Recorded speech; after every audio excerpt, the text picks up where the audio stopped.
네, 여야가 국회 대정부질문 첫날부터 김건희 여사 수사 문제 그리고 문재인 전 대통령 가족 수사 문제를 놓고 격돌했습니다.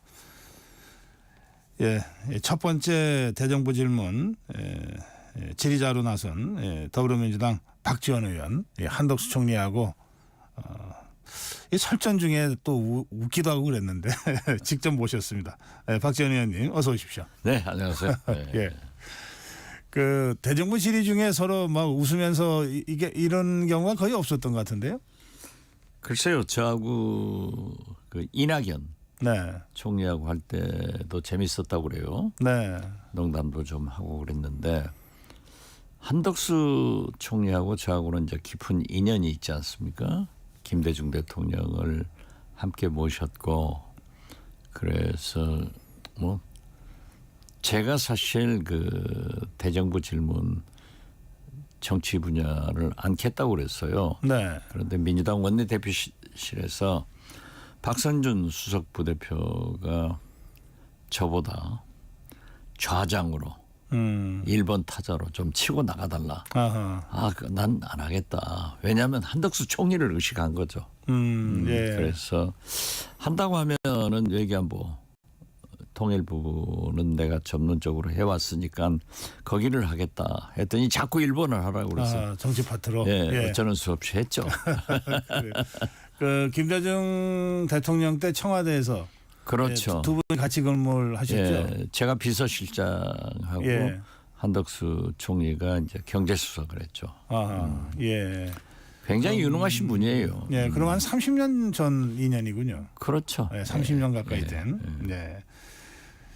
그 대정부 질의에서 이번에 이제 당에서도 첫 번째로 좀 해달라고 이제 주문을 받았으니까 좀 신경을 쓰셨을 것 같은데 어느 부분에 좀 준비를 하셨습니까?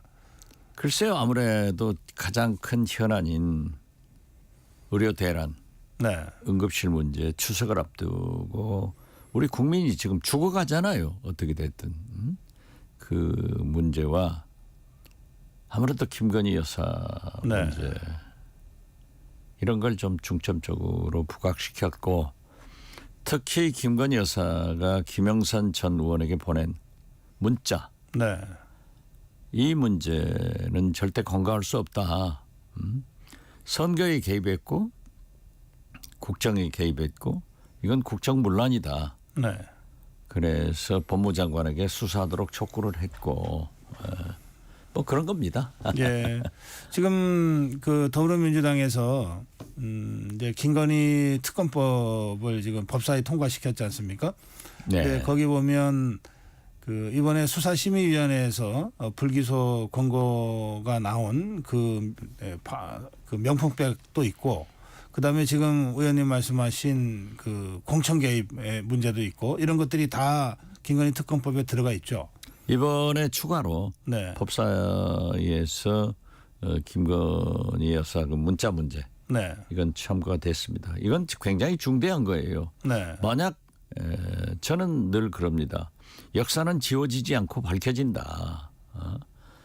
김건희 여사가 최재형 목사하고 그 많은 문자 내용이 심지어 집권여당의 비대위원장이었던 한동훈과의 문자나 이런 것들이 다 밝혀진다고요. 그렇기 때문에 지금 이 선거 개입 국정문란에 대해서도 국민의힘 두 현역 의원이 보았다고 주장을 하고 있고 거기 등장하는 5분들이 다 그러한 의혹을 제기하고 있다고요. 물론 뭐 대통령실에서는 부인을 하고 있지만은 늘 대통령실은 김건희 여사가 나오면은 부인하는 거예요. 그렇지만 사실로 밝혀지지 않냐. 그래서 그 의혹을 야당은 규명하려고 하는 것이 소명 아니냐. 저는 그렇게 생각합니다. 그 선거 개입, 공천 개입 관련 문자 의혹, 그것에 이제 또 다른 당사자가 김영선 전 의원이잖아요. 그렇죠. 김영선 전 의원은 부인하고 있지만은 일단 부인하고 있죠. 부인하고 있지만은 그걸 보여줬기 때문에 얘기되는 것 아니에요? 알겠습니다.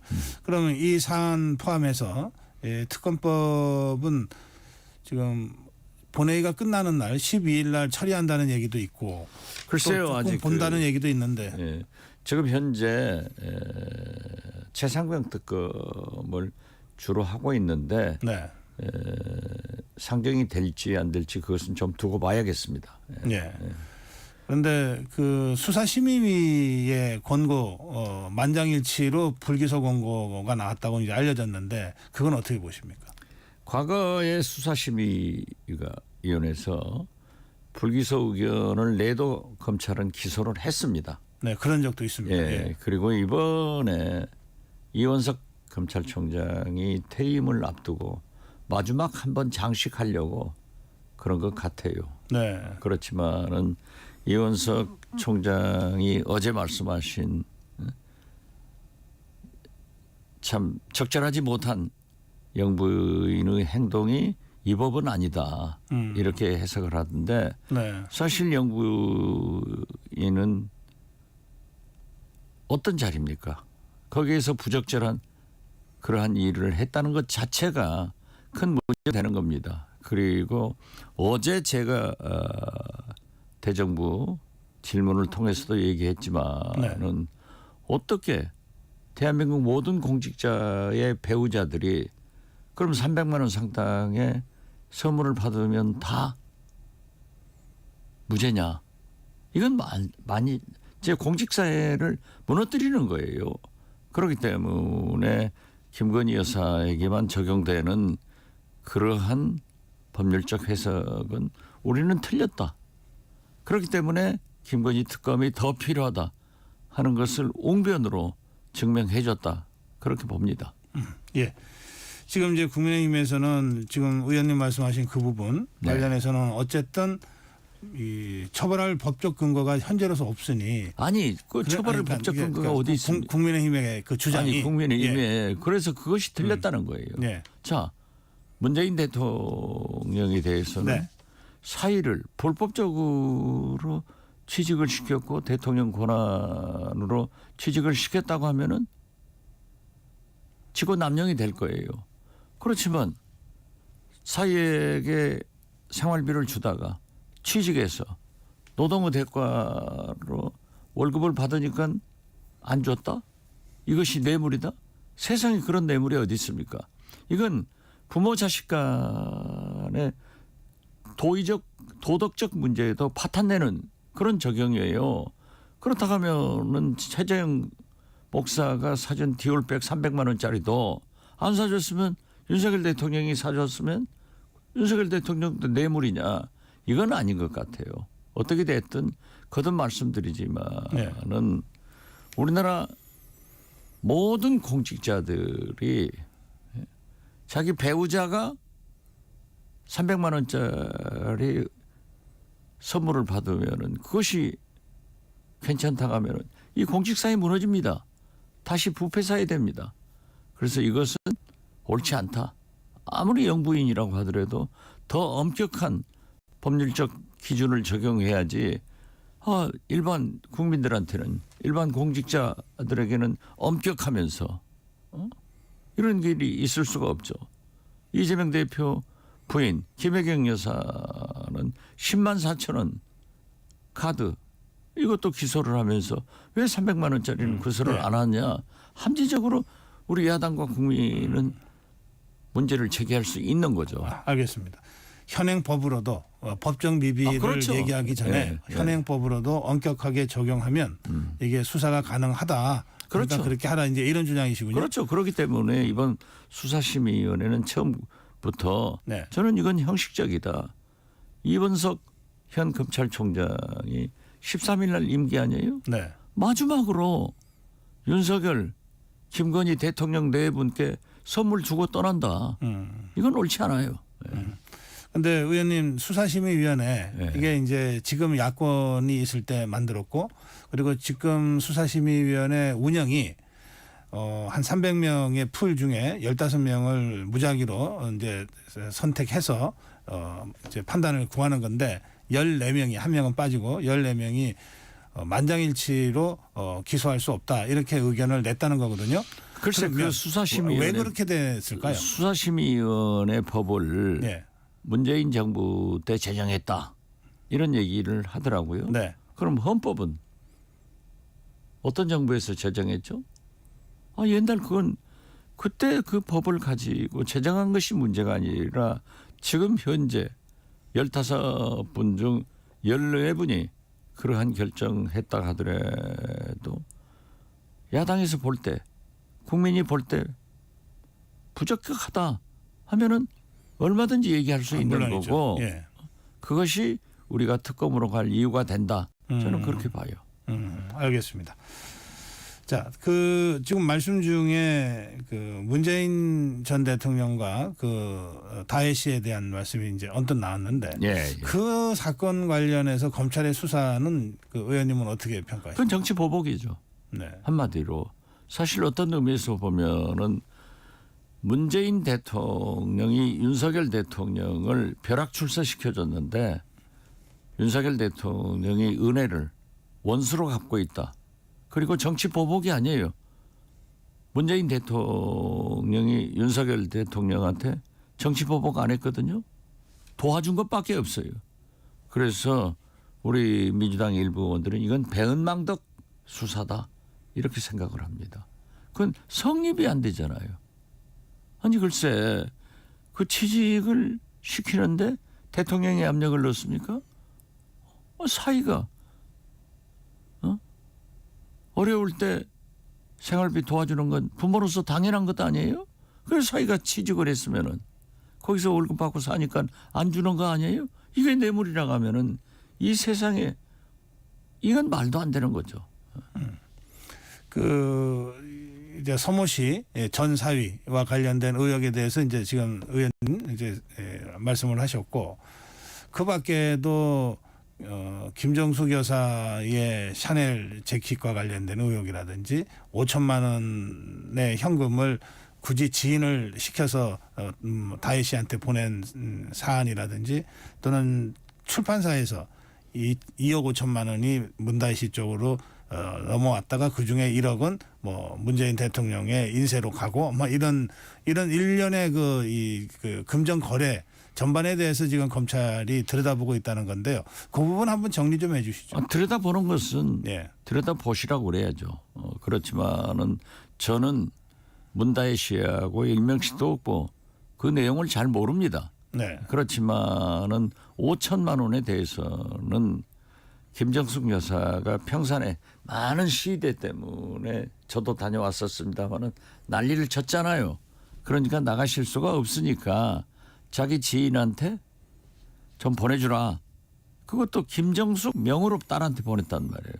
만약에 지인한테 보내주라고 했으면 그 사람 명의로 받았으면 별 문제가 없었을 거예요. 네. 그리고 갚았다고 하는데 그것이 무슨 문제예요.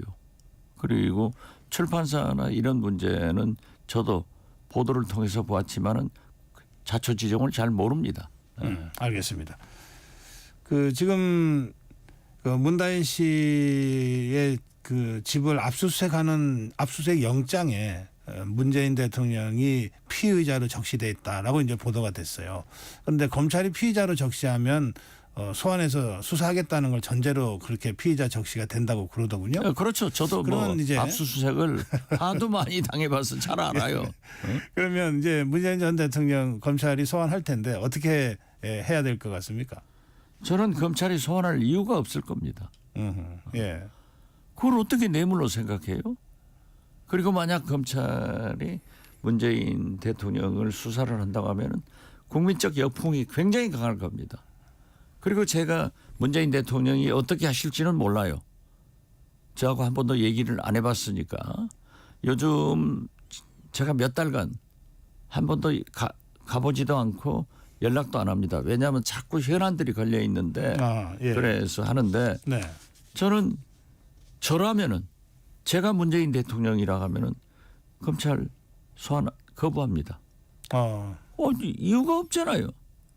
아니 부모가 자식 놀고 있으니까 생활비 준 걸 자식이 취직해서 정당한 노동 대가로 월급 받았는데 그게 뇌물이라고 하면은 말이 안 되는 거죠. 소환 거부. 저는 제가 만약 예. 문재인 대통령이라면 그러겠다 이거죠. 알겠습니다. 자기들 것은 전부 하나도 안 하고 보세요. 김건희 여사만 하더라도 이번 디올백도 그렇지만 도이치모터스 거기도 판결문에 나왔어요. 그래도 안 하잖아요. 자, 양평 고속도로 얼마나 많은 것들이 있어요.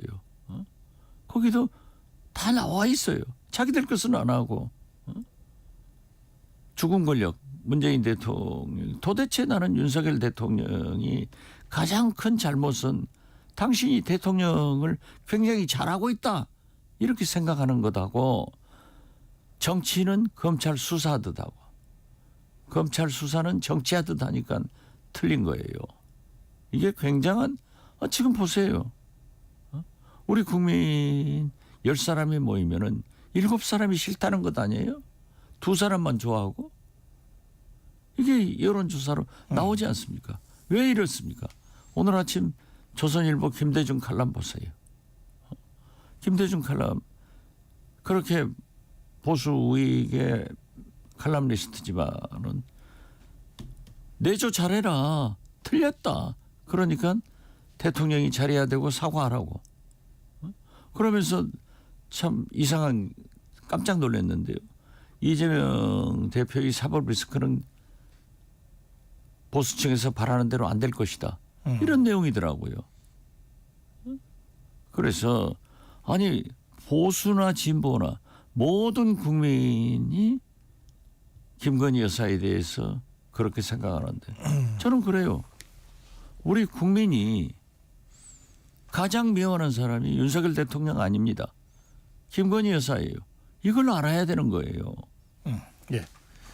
그 주말에 네. 이재명 대표가 문재인 전 대통령을 만났지 않습니까? 네. 그리고 난 다음에 그 사안을 대다수 언론이 문명 동맹 이렇게 보도하면서 방탄 동맹이다라고 이제 국민의힘에서 이제 공격을 시작했는데 그 사법 리스크 있잖아요. 네. 예, 뭐 문재인 대통령과 그 가족에 대한 말씀은 이미 하셨으니까 또 지금 조금 전에 조선일보 칼럼을 인용하시면서 이재명 대표가 갖고 있는 사법 리스크도 보수가 생각하듯이 그렇게 쉽게 그 유죄로 나오거나 이러지 않을 가능성이 있다. 이런 이제 얘기가 있었다는 거 아닙니까? 그렇죠. 그 부분은 어떻게 생각하십니까? 이재명 대표의 사법 리스크. 이재명 대표의 사법 리스크는 원천적으로 표적 이재명 죽이기 수사로 저희는 봅니다. 자, 어제도 제가 대정부 질문에서 얘기를 했지만은 네. 디올백 300만 원은 그대로 두고 이재명 대표 부인 김혜경 여사의 10만 4천 원 카드는 기소한단 말이에요. 이게 편파 수사고 표적 수사 아니에요. 그런데 이재명 대표가 지금 현재 그 혐의 사실에 대해서 전부 부인을 하고 있기 때문에 재판장이 즉 사법부가 어떤 결론을 내릴 것은 몰라요. 네. 그렇지만은 저는 좋은 판결이 나올 것이다 이렇게 생각합니다. 알겠습니다. 그 지금 그 여야정 협의 아까 지금 가장 중요한 네. 현안 중에 하나로 의료 사태를 거론하셨는데 여야 의정 협의회가 지금 가동이 된 것 같기도 하고 아직 안 된 것 같기도 한데 의료계가 참석하지 않는 그 협의회는 사실 별 의미가 없지 않습니까? 그건 말도 안 되는 거죠. 예. 어떻게 지금 전망하고 제가요. 계십니까? 예. 엊그제 한남동 대통령 관저에서 친윤 의원들하고 만찬했다고 했잖아요. 그러니까 친한 한동훈 대표부터 보글보글 끓 텐데 그 만찬에 참여한 분을 어제 제가 잠깐 봤어요. 네. 그 의료계획가 어떻게 되느냐. 윤석열 대통령 고집 모르냐. 절대 안 한다는 거예요. 그렇기 때문에 여야정 협의체 만들자 하는 제안을 박찬대 민주당 원내대표가 정당 대표 연설을 통해서 제안을 했는데 이걸 받자 했잖아요. 그런데 도대체 대통령실에서 해법을 내놓지 않고 있어요. 오히려 대통령은 의사들이 해법을 내라 하는데 제가 볼 때는 지금 현재 윤석열 대통령께서 원천 무효하고 대국민 사과하고 관계자 책임자들을 면직시키고 출발을 해야 돼요. 지금 안 됩니다. 그런데 가장 큰 문제가 내년 지금 현재 수시 원서 접수가 시작되고 있잖아요. 네. 이 학생들과 학부모들은 애가 타는 거죠.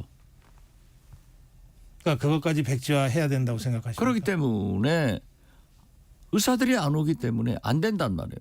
만약에 금년에 내년에 2025년도에 그렇게 증원대로 뽑으면은 이제 대통령실에서 2026년도는 0명이 돼도 하겠다. 이걸 받아들이겠다 하는 것은 쇼예요. 어떻게 2026년도는 그 교수들, 그 시설 놓고 증원 안 하고 견디겠어요? 이건 분명히 대통령실 견해는 굴복하고 시작하면은 간다. 이렇게 안이하게 알겠습니다. 생각하는 거예요. 예. 알겠습니다. 그래서 저는 예. 여야 개문 발차하자 국민을 위해서 하지만은 이건 할 수 없다. 예. 그렇기 때문에 원천적으로 다시 시작해야 된다. 저는 그렇게 봐요. 알겠습니다. 예. 말씀 듣다 보니까 시간이 다 돼가지고요. 추석에 지역구 가십니까? 네, 그렇죠.